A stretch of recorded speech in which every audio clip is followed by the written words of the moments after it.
Hi, this is Chrissy Guthrell, and in our training session today, we're going to talk about personas. Personas are fictional representations of your customer audiences, and they're designed to produce a higher number of conversions by making personalized messaging simple.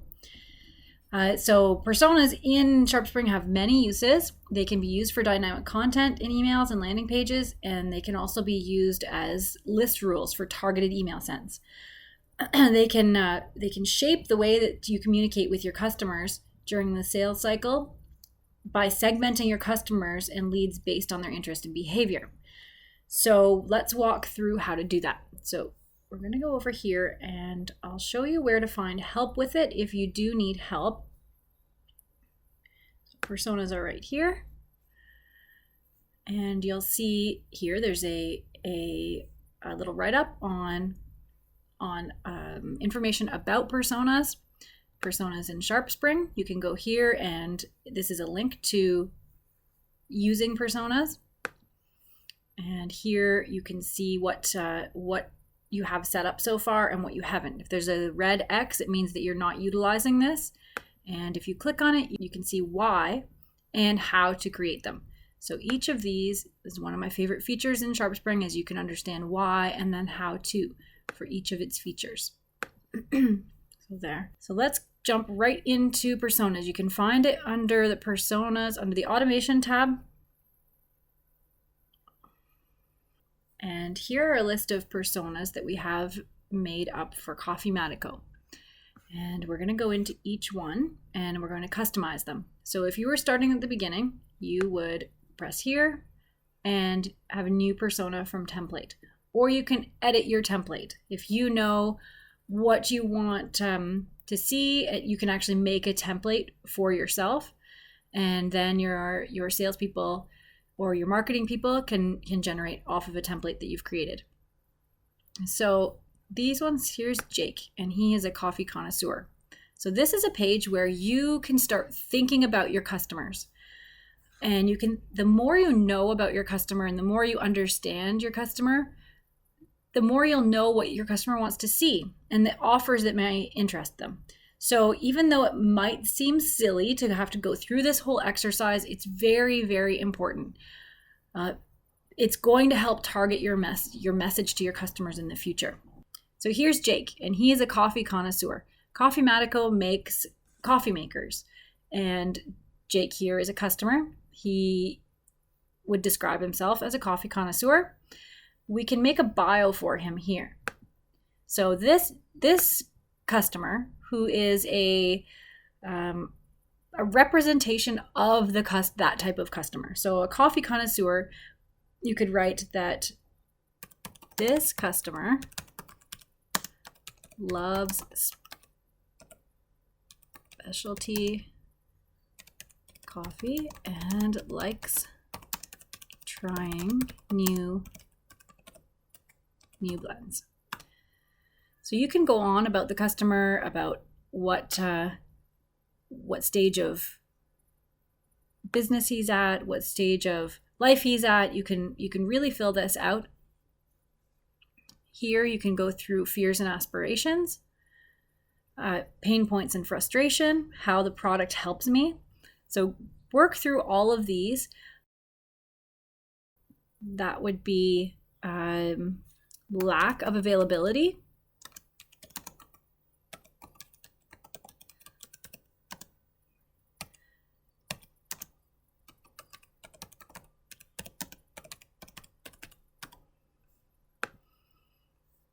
fears and aspirations. Possibly, I don't know if he would have any fears, but you could say he aspires to try as many different types of coffee as possible. And how does this French press help him? Well, the French press allows him to make specialty coffee easily.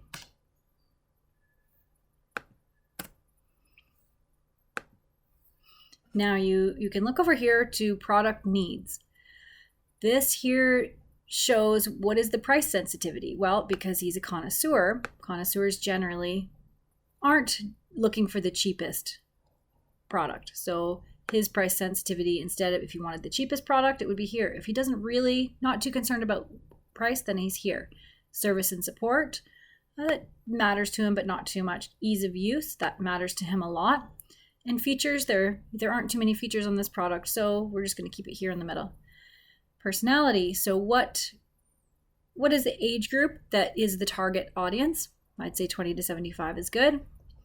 Is he an analytical or an emotional purchaser? I'd say he probably leans more to the emotional side. And I'd say that it was gender identity would be probably 50-50 male and female. So here we've walked through his personality and his product needs. Now we can actually edit this portion here. We can select, put a face to him. So this guy looks like a coffee connoisseur here. So now we've customized this persona, and we can go back. Now let's customize a couple more. So Steve here. Steve is part of a household. He is he just needs a general coffee maker, and he makes coffee every morning and wants a reliable machine. He is an end user. So this household guy, this customer is not necessarily a B2B person. He is the actual end user that will use this coffee machine. And you can go through his fears and aspirations and his product need. So it's a good exercise to go through all of that. Let's assign him a picture.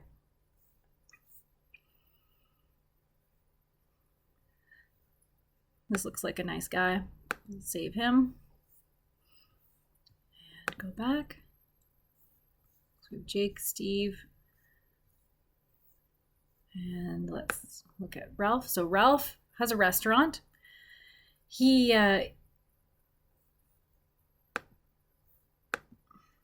a restaurant. He's a restaurant owner that needs to supply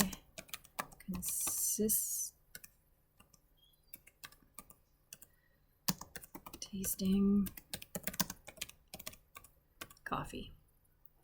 So he needs a reliable machine that's easy to use, and we'll give him a picture.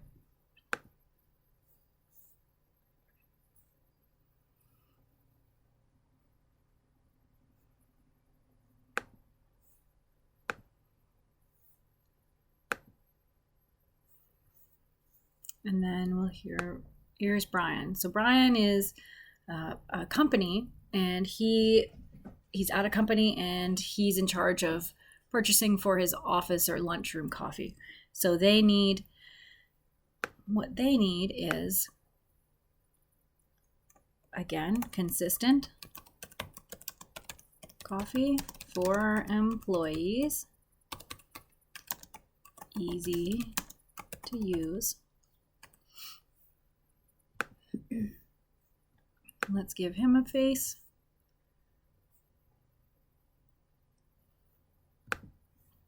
There we go.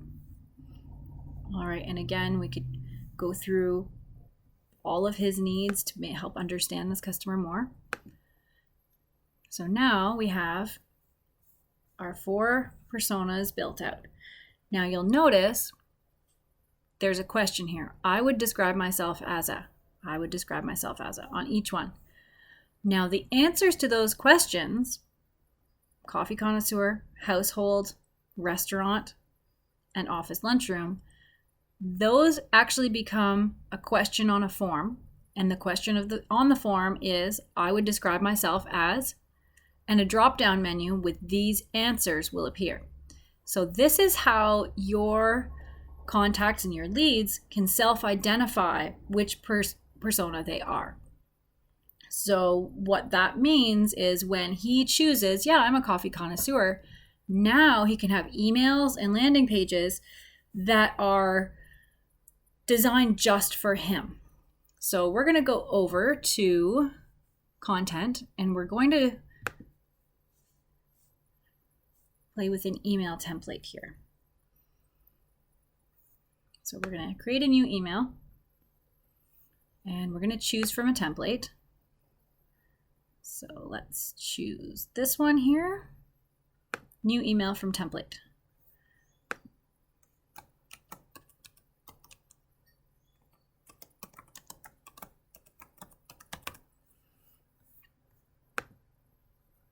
So in the next training session, we'll go over how to make emails. But right now, I just want to show you how personas work, because before you start anything in SharpSpring, you need to understand the theory behind it. And to understand personas, now when you're making your emails, you can utilize it. So you'll see anywhere in an email, there's a little lightning bolt. And that lightning bolt is called dynamic content. So anywhere where you see this lightning bolt, you'll see when you click on it, it'll come up with personas. So that means you can choose who sees what. So let's go over here to this message. You see the little lightning bolt. Click on personas. And then over here in the content editor, you'll see this is the default email right here. Now, if this person was Brian, and Brian is the coffee connoisseur, this text is in white right now. So let's just highlight this text and turn it a different color so we can see it. All right, so Brian, what do we want to write to him if we're marketing to the coffee connoisseur? We want to write, welcome to the world of specialty coffee. And then we can close that. And now it goes back to default. Now Jake, he is a guy that drinks his coffee in the morning. Let's see, we'll make his color that. So he just wants consistent coffee every morning. We'll do welcome to your morning Java. Now, the restaurant owner, what would we want him to see? Let's change the color again. We'll make his color this. Welcome to great tasting coffee for your customers. And then Steve. Steve is the guy that runs the offices and lunchrooms. And what's important to him? We already know that he needs consistent coffee that they can make every day. Welcome to great coffee for your employees. So now, close that. So here is the default email. So if somebody isn't assigned to a persona, this is the email they're going to see. But if they were a coffee connoisseur, this is what they're going to see. If they are a common household end user, this is what they're going to see. If they are a restaurant, they're going to see that. And if they are offices and lunchrooms for companies, that's what they're going to see. So now you can see we have one email. And then with this email, we can have one automation. But we have 5 different messages. in one email. That is one of the most beautiful parts of SharpSpring, is this usability. And now instead of having your employees make 5 different emails for 5 different customers and send 5 different times, you can now do it all at once. You can change pictures as well. Anything here, you can change a button. You can change this entire block. So you can have a block that only one customer sees and another one doesn't, with links that some customers can see and some don't. So you can also use personas in landing pages. You can customize forms that way as well through the landing page, because you have to embed a form into a landing page or onto a website page on your website. And that's it for today's training. If you have any questions, feel free to contact us anytime. Have a great day.